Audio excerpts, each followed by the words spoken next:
mapayapa at ligtas ang ating mga kababayan sa West Philippine Sea, together with our, of course, without having to say it, our men and women of the armed forces of the Philippines. I have good news today, and the good news is the Senate is one and united, that they will assist your budgets this coming budget hearing, na madadagdagan po kayo ng pondo, whether it may be confidential intelligence funds or funding that will give you proper equipment for your needs in the West Philippine Sea and protection all over our country. Palakpakan niya naman, Senate President. Hindi na po kailangan yan. Dapat talagang gawin namin yan para sa inyo. You are doing your job, we will do our job. That is the most important. Maybe in the proper time, I'll be speaking, I think, separately with the Coast Guard, also with the Navy and the Army and the military armed forces on their wish list para matulungan po namin kayo. United po kami dyan. We've all discussed this in the lounge at whatever political affiliation we are from, whether minority or majority, nagkakaisa po kami, natulungan po namin kayo. Yan ang isang good news na gusto ko pong dalhin na yung araw ito. Kasama na po yung Kalayaan Islands, Mayor. Meron na po ako naka-ready. Kaya buti nandito po kayo, Mayor. Mag-uusap po tayo mamaya. Kasi gusto ko po rin maramdaman ng ating mga kababayan doon. Gusto namin po maramdaman ng mga kababayan doon na sila po ay kasama sa Republika ng Pilipinas at tayuan po natin sila ng mga facilities na pangangailangan nila doon, mga birthing centers, classroom repairs, at kung ano pa, Munisipyo. Mayor. At munisipyo, bakit hindi? Gawin natin armored yung munisipyo mo. Armored Lagyan garrison. po natin ang masinggan doon sa taas. Tama. Tama, Mayor. But tutulungan po namin kayo, Mayor. That is part of the plan. We want to make our people in the West Philippine Sea feel like they belong to the Philippines. And I am here to give my 1,000% support together with my colleagues. And I'd like to also, I know earlier, one of our dear colleagues had this opinion about the use of our alliances. I have a contrary opinion, gentlemen and ladies. My contrary opinion is, let us use our friends and alliances to help strengthen, no, para palakasin ang ating claim dito sa exclusive economic zone natin.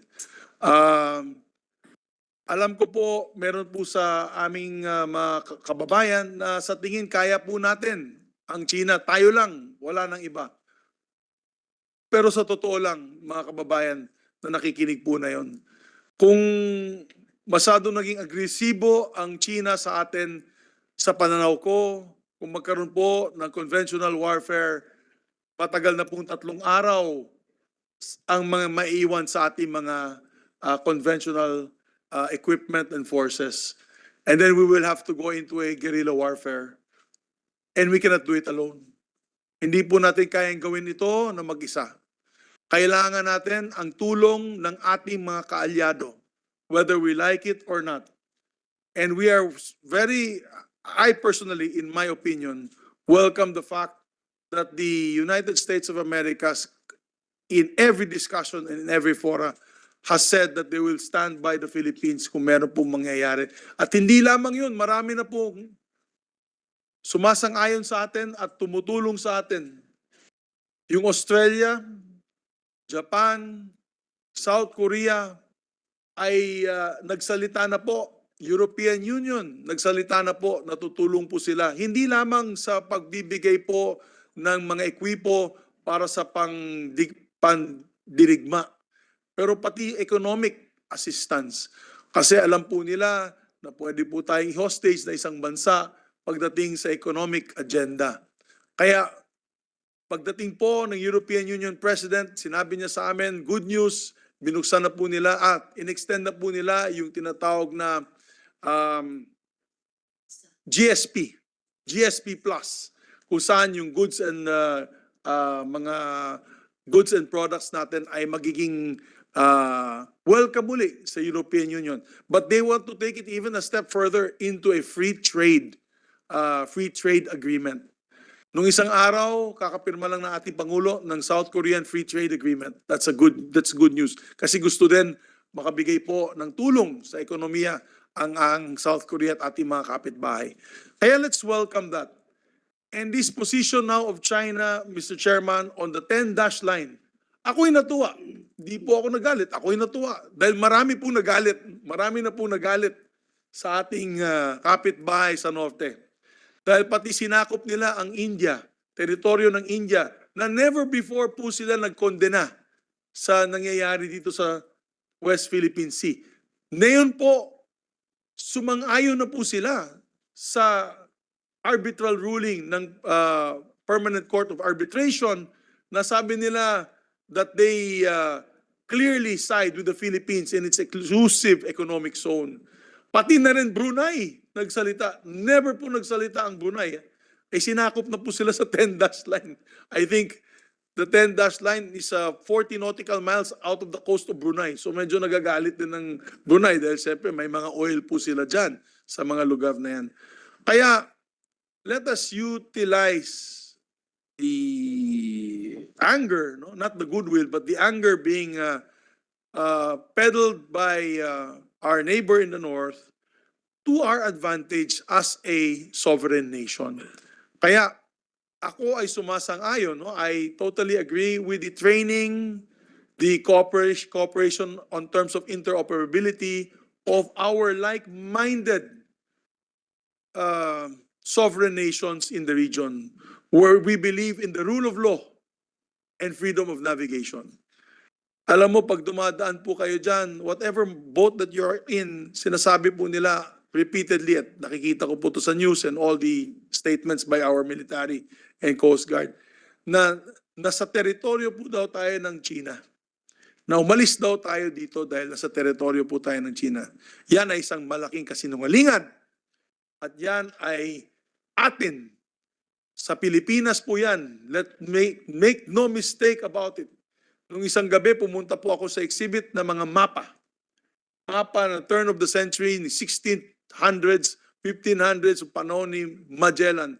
At klarong-klaro po, nung panahon pa yun, yung Scarborough Shoals, yung Pag-asa Island, sa ibang pangalan tinatawag pero nandyan na. Pati Ayungin nandyan na.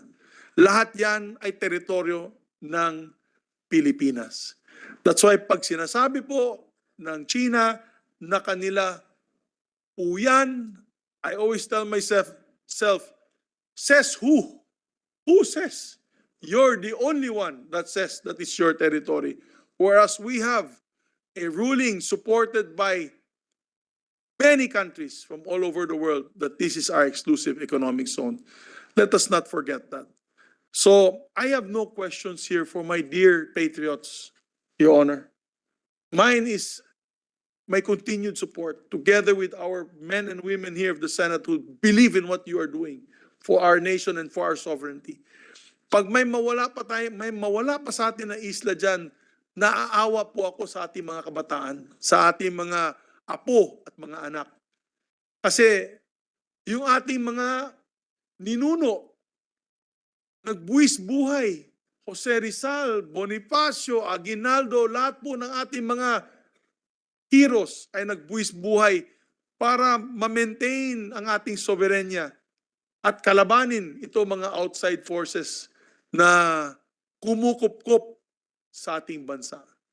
Diba sa ating lupang hinirang, ang manlulupig di pa sisiil. Pinaglalaban po natin yan. At ang pinakahuling banggit sa ating lupang hinirang, ang mamamatay ng dahil sa iyo. Sana naman ay hindi umabot tayo dyan, na mamatay po tayo sa panahon nito. Pero I salute all of you men and women who are willing to sacrifice for God and country. And we commit, the Senate commits that this budget hearing you will see a difference in your budget. And hopefully it will be a helpful difference that will help you protect our West Philippine Sea. Mabuhay po kayong lahat. Mabuhay.